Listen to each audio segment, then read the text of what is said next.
നാരായണീയം ഒരു കൈയിലെടുത്തുകൊണ്ടും മറുകൈയിലുള്ള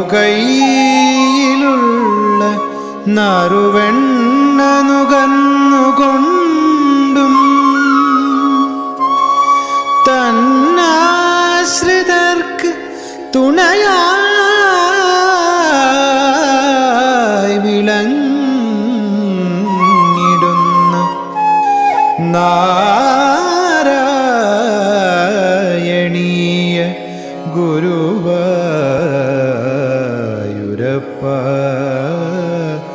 നമോ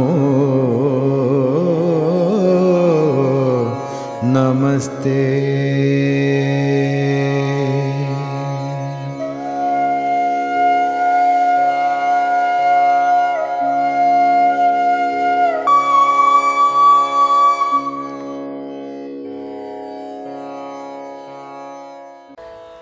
വീണ്ടും യുദ്ധത്തിനു വന്ന ആ ബാണനെ തോൽപ്പിച്ചിട്ട് ആ 1000 കൈകളുടെ സ്ഥാനത്ത് 4 കൈകൾ മാത്രം കൊടുത്ത് അവനെ തോൽപ്പിച്ചതായി പ്രഖ്യാപിക്കുന്നു. അതാണ് 8ാമത്തെ ശ്ലോകം. ബാണം നാനായുധ ഉഗ്രം നാനായുധോഗ്രം പുനഃ അഭിപതിതം പുനരഭിപതിതം ദർപ്പദോഷാത് വിതന്വൻ ദർപ്പദോഷാത് വിതന്വൻ നിർലൂന അശേഷ ദോഷം നിർലൂനാശേഷ ദോഷം സപദി ബുബുധുഷാ ശങ്കരേണ ഉപഗീതഃ ശങ്കരേണ ഉപഗീതഃ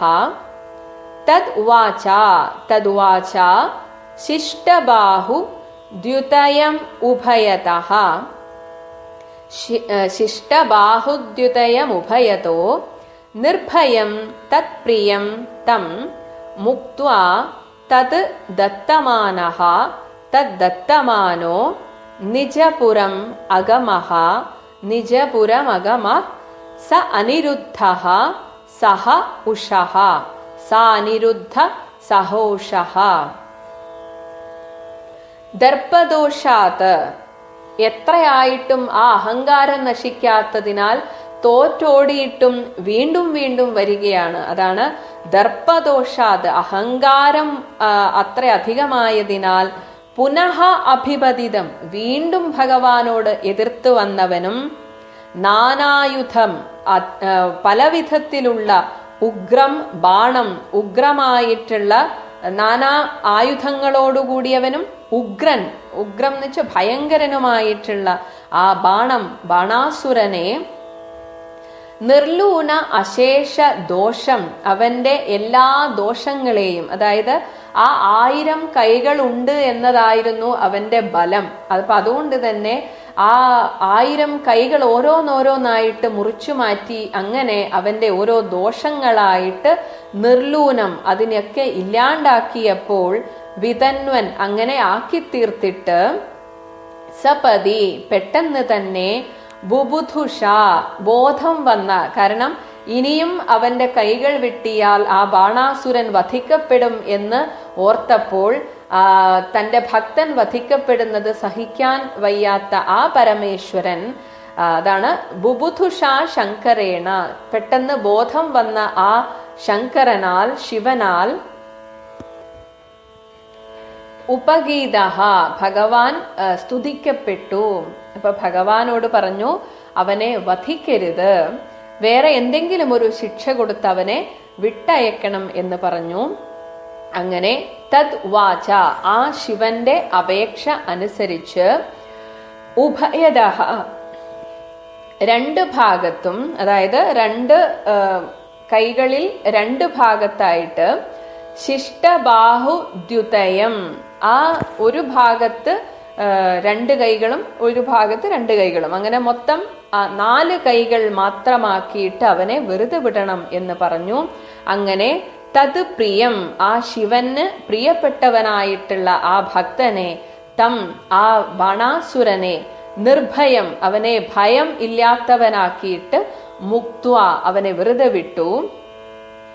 മാത്രമല്ല തദ്ദത്തമാനഹ, ആ ബാണാസുരനാൽ സന്തോഷത്തോടെ കൊടുക്കപ്പെട്ട സ അനിരുദ്ധ, അനിരുദ്ധനോടുകൂടി, ഒപ്പം സഹ ഉഷഹ, ഉഷ ഇവരോടുകൂടെ ചേർന്ന് നിജപുരീം തൻ്റെ നഗരമായിട്ടുള്ള ദ്വാരകയിലേക്ക് അഗമഹ അങ്ങ് തിരിച്ചു വന്നു.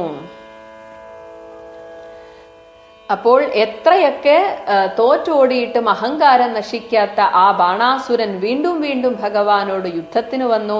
അപ്പൊ ഇനി ഇവനെ അധികം വച്ചേക്കരുത് എന്ന ആ ഒരു ദേഷ്യത്താൽ ഭഗവാൻ അവന്റെ ഓരോരോ കൈകളായിട്ട് അറുത്ത് മുറിച്ചു മാറ്റുന്നത് കണ്ട് അവസാനം ഭഗവാൻ ശങ്കരൻ പരമേശ്വരൻ ഇങ്ങനെ പ്രാർത്ഥിച്ചു, അരുത്, അവൻ എൻ്റെ പ്രിയ ഭക്തനാണ്, അവന്റെ ജീവൻ എടുക്കരുത്, പകരം അവന്റെ ആ ദർപ്പം അവസാനിക്കുന്ന രീതിയിൽ എന്തെങ്കിലും ഒരു ശിക്ഷ അവന് കൊടുത്താൽ മതി എന്ന് പറഞ്ഞു. അങ്ങനെ ഭഗവാൻ പരമേശ്വരന്റെ ആ ഒരു അഭ്യർത്ഥന മാനിച്ചിട്ട് ഭഗവാൻ കൃഷ്ണൻ 4 കൈകൾ മാത്രം ആക്കി, അതാണ് ഓരോരോ ഭാഗത്ത് 2 കൈകൾ മാത്രം ആക്കി തീർത്തു. മാത്രമല്ല ഭഗവാൻ കൃഷ്ണൻ പറഞ്ഞു, അങ്ങ് ഒരുപക്ഷെ പറഞ്ഞിരുന്നില്ല എങ്കിൽ പോലും ഞാൻ ഇവനെ വധിക്കില്ലായിരുന്നു. കാരണം ബാണാസുരൻ മഹാബലിയുടെ മകനാണെന്ന് പറഞ്ഞു. മഹാബലിയുടെ മുത്തച്ഛനാണ് പ്രഹ്ലാദൻ. ഇപ്പൊ പ്രഹ്ലാദൻ ഭക്തോത്തമനായ പ്രഹ്ലാദന് ഭഗവാൻ ഒരു വരം കൊടുത്തിരുന്നു, നിന്റെ വംശത്തിലുള്ള ഒരാളെയും ഞാൻ കൊല്ലുകയില്ല എന്നൊരു വരം കൊടുത്തിരുന്നു. അതുകൊണ്ട് തന്നെ ഈ ബാണാസുരനെ ഞാൻ ഒരിക്കലും വധിക്കാൻ ഉദ്ദേശിച്ചിരുന്നില്ല, അവന്റെ ഈ അഹങ്കാരത്തെ ഇല്ലാണ്ടാക്കാൻ മാത്രമേ ഞാൻ ഉദ്ദേശിച്ചിരുന്നുള്ളൂ.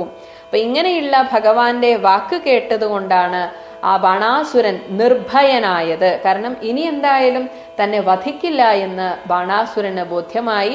എന്നാൽ ഈ കൈകളൊക്കെ നശിച്ചപ്പോഴേക്കും ബാണാസുരന്റെ അഹങ്കാരം മുഴുവൻ ഇല്ലാതെയായിട്ട് തൻ്റെ മകളുടെ ആ ബന്ധത്തെ അംഗീകരിക്കുകയും ആ ഉഷയെയും അനിരുദ്ധനെയും ഭഗവാന് സന്തോഷത്തോടെ കൊടുത്തുകൊണ്ട് അങ്ങനെ അവരോടുകൂടി ഭഗവാൻ ദ്വാരകയിലേക്ക് തിരിച്ചു വരികയും ചെയ്തു. ശ്ലോകം 8. ബാണം നാനായുധോഗ്രം പുനരഭിപതിതം ദർപ്പദോഷാദ്വിതന്മൻ നിർലൂനാശേഷദോഷം സപതി ബുഭുദുഷാം ശങ്കരേണോപഗീതാം തദ്വാചാശിഷ്ടബാഹുദ്യുദയമുഭയതോ നിർഭയം തത്പ്രിയം തം മുക്ത്വാ തദ്ദത്തമാനോ നിജപുരമഗമ സാനിരുദ്ധ സഹോഷ. ഹരിശരണം. എല്ലാ സജ്ജനങ്ങൾക്കും പ്രണാമം. ശ്രീ ഗുരുവായൂരപ്പനും വ്യാസമഹർഷിക്കും ഭട്ടപാദർക്കും നമസ്കാരം. ഗുരുക്കന്മാരെയും പൂർവികരെയും സ്മരിക്കുന്നു. എല്ലാ ദൈവിക ശക്തികളെയും സ്മരിക്കുന്നു. ദശകം 82, ശ്ലോകം 8. ഇവിടെ തിരിച്ചറിവിലേക്ക് എത്തിക്കുകയാണ് ബാണാസുരനെ, വിവേകത്തിലേക്ക് എത്തിക്കുന്നു. പലപ്പോഴും പരാജയം ജീവിതത്തിലുണ്ടാവുന്നത് തിരിച്ചറിവിന് വഴിവെക്കാറുണ്ട്. എപ്പോഴും വിജയിച്ചു പോയാൽ അഹങ്കാരം കൂടും. ഇടയ്ക്ക് ഒരു പരാജയം സംഭവിക്കുന്നത് നമ്മളിലേക്ക് തിരിഞ്ഞു നോക്കാനൊരവസരമായി തീരും. അതുകൊണ്ട് പരാജയത്തിന് ഭയപ്പെടേണ്ട. ഈശ്വര നിശ്ചയം പോലെ ചിലപ്പോൾ ചില പരാജയങ്ങൾ സംഭവിക്കുമ്പോൾ അതിൽ നിന്നും പാഠം പഠിച്ചുകൊണ്ട് മുന്നോട്ട് പോകാൻ നമ്മൾ ശ്രമിച്ചാൽ ആ പരാജയം പോലും ഒരു അനുഗ്രഹമായി മാറും. ഇതാണ് ഇവിടെ പറയാൻ പോകുന്നത്. ഇവിടെ പല ആയുധങ്ങളും കൊണ്ട് ഭയങ്കരനായിരിക്കുന്നതായ ശക്തനായിരിക്കുന്നതായ ആ ബാണാസുരൻ അഹങ്കാരം കൊണ്ട് വീണ്ടും വരികയാണ് ഇവിടെ ഭഗവാനോട് എതിർക്കാനായിട്ട്. ദർപ്പദോഷം എന്ന് പറയുന്നത് അഹങ്കാരം എന്ന ദോഷം കൊണ്ടാണ്. അങ്ങനെ വന്ന് ഭഗവാനോട് എതിർക്കണു.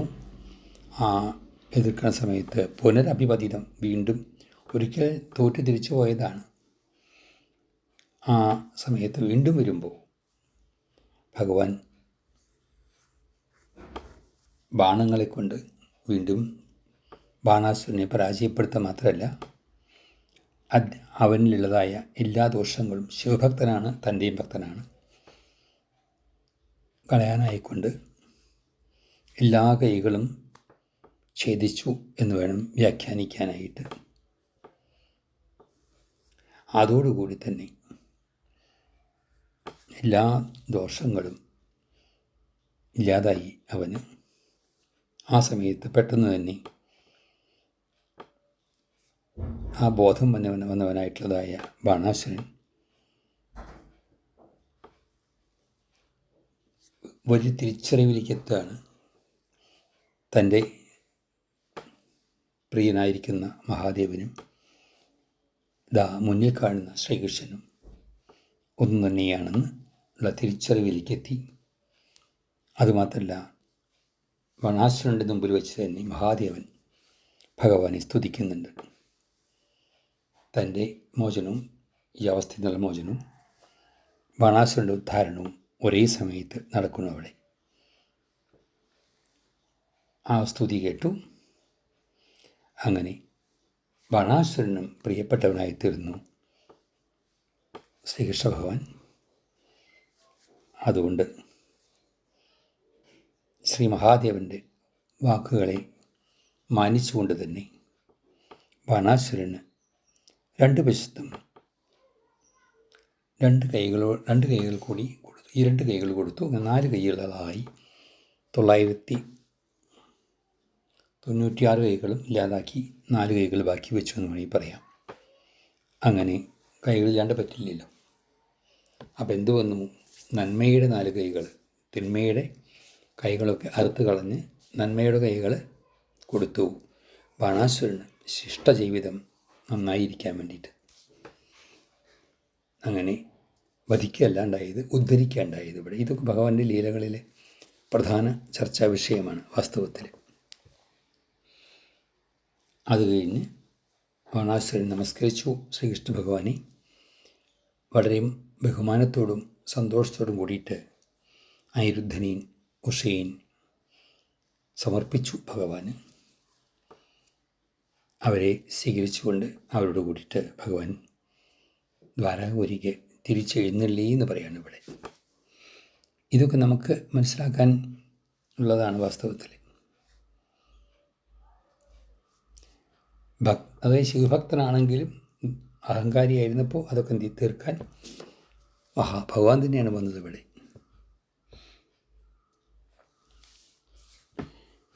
അപ്പം അന്ന് പറഞ്ഞിരുന്നല്ലോ ബാണാസുരൻ്റെ അടുത്ത് മഹാദേവൻ, കൊടിമരം വീഴുമ്പോൾ നിനക്ക് യോജിച്ച പ്രതിയോഗി വരും എന്ന് പറഞ്ഞപ്പോൾ അത് ഭഗവാനായിരുന്നു. നമ്മുടെ ജീവിതത്തിലും നമ്മൾ വല്ലാതെ അഹങ്കരിക്കുമ്പോഴും അല്ലെങ്കിൽ സ്വാർത്ഥ മനസ്സോടെ ജീവിക്കുമ്പോഴും നമുക്കും വരാം ഒരു പ്രതിയോഗി. ആ പ്രതിയോഗിയാൽ പരാജയപ്പെടുമ്പോൾ നമ്മളൊരു ഉദ്ധാരണം നടക്കണം, പാഠം പഠിച്ചുകൊണ്ട്. നിരാശപ്പെടല്ല വേണ്ടത്. ഭഗവത് കൃപ കൊണ്ട് ഒരു പാഠം പഠിക്കാൻ സാധിച്ചുല്ലോ എന്നുള്ളതായ ഒരു ധാരണയോട് കൂടിയിട്ട് ആ പരാജയത്തിനെ ഒരു അനുഗ്രഹമായിട്ട് കാണാൻ സാധിക്കുന്നത് നല്ലതാണ്. അപ്പോൾ ഇതൊക്കെ ആലോചിച്ചാൽ പുരാണ കഥകളൊക്കെ എന്തിനാണ് അവതരിപ്പിക്കുന്നത് എന്നാണെങ്കിൽ നമ്മളിൽ ഓരോരുത്തരുടെയും മേൽഗതി, നന്മയിലേക്കുള്ളതായ യാത്ര ഉദ്ദേശിച്ചുകൊണ്ടുള്ളതാണ് എന്ന് മനസ്സിലാക്കുന്നത് നല്ലതാണ്. എല്ലാവരും അതിൻ്റേതായ തത്വം മനസ്സിലാക്കി മുന്നേറാൻ ശ്രീ ഗുരുവായൂരപ്പൻ അനുഗ്രഹിക്കട്ടെ. ഹരിശരണം.